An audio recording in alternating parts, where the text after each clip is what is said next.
আজকে বানাবো বাদাম বাটা রেসিপি। তার জন্য কি লাগবে, এই যে এখন লাগবে পেঁয়াজ আর লাগবে রসুন। চলো এগুলো দিয়ে কিভাবে বাদাম বাটা বানাই সেটাই তোমাদের সাথে আজকে শেয়ার করছি। এই দেখো, এখানে পেঁয়াজ কুচি করে নিয়েছি, তার সাথে নিয়েছি কয়েকটা কাঁচামরিচ আর রসুন, আর লাগবে শুকনা মরিচ। এখানে 4টে শুকনো মরিচ নিয়েছি। ঝালটা যে যেরকম খেতে পছন্দ করো অবশ্যই সেই রকম দেবে। আর কি লাগবে দেখাচ্ছি। বাদাম বাটা করব, আর বাদাম লাগবে না সেটা কি হয়, এই যে লাগবে বাদাম। বাদাম আমার ঘরে ভাজা সবসময় থাকে। এখন বাদামগুলো দিয়ে কিভাবে বাটা বানাই সেটাই দেখাচ্ছি। আর যাদের বাদাম নেই ঘরে, কাঁচা বাদাম আছে, কাঁচা বাদামগুলো প্রথমে আগে ভাজি করে নেবে, তারপরে করবে, মানে রেসিপিটা বানাবে। চলো দেখাই কিভাবে করি। এই যে এখানে কড়াই বসিয়ে দিয়েছি। কড়াই এই যে গরম হয়ে গেছে। দিয়ে দেব অল্প করে সরিষার তেল। এটা যে কোনো তেল দিয়ে খাওয়া যায়। আমি দিয়ে দিয়েছি সরিষার তেল।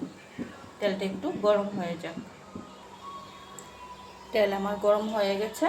এখন কাঁচামরিচ, রসুন আর পেঁয়াজ এগুলো একটু ভাজি করে নেব।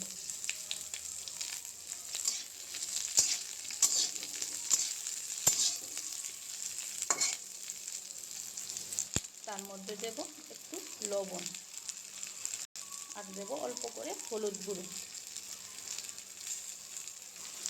দিয়ে ভালোভাবে নাড়াচাড়া করে ভাজি করে নেব। যতক্ষণ না পেঁয়াজগুলো একটু মজে যাচ্ছে ততক্ষণ এভাবে নাড়াচাড়া করে লাল লাল করে ভাজি করতে হবে। এখন দিয়ে দেব শুকনা মরিচগুলো। এগুলোও লাল লাল করে ভাজতে হবে। এই যে কি সুন্দর ভাজি হয়ে গেছে। এরকমভাবে ভাজি হলেই হবে। এখন এগুলো নামিয়ে নেব। এই যে ভাজি হয়ে গেছে। এখন মিক্সার জারে প্রথমে বাদামগুলো একটু পেস্ট করে নেব। বাদাম যে যেরকম খাবে সেই আন্দাজ মতে বাদাম নেবে। আমি অল্প করেই প্রথম করে নিচ্ছি। এই যে বাদামগুলো প্রথমে এরকমভাবে গুঁড়ো করে নিয়েছি। এখন এই সবগুলো দিয়ে দেব।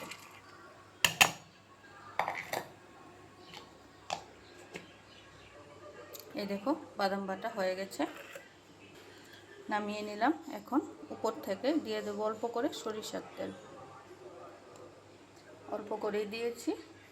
আর লবণটা পেঁয়াজ রসুন ভাজার সময় দিয়েছিলাম, তার জন্য লবণটা তোমরা একটু মুখে দিয়ে টেস্ট করে দেখবে লবণটা ঠিক আছে কি না।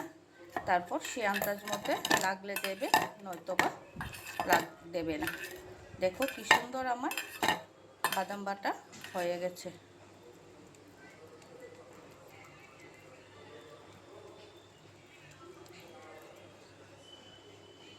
এরকমভাবে বাদাম বাটা কে কে খেতে পছন্দ করো অবশ্যই কমেন্ট করে জানাবে।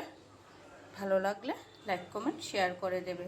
আর এইরকম ভিডিও দেখতে চাইলে অবশ্যই ফলো করে পাশে থাকবে। পুরো ভিডিওটা দেখার জন্য অসংখ্য ধন্যবাদ।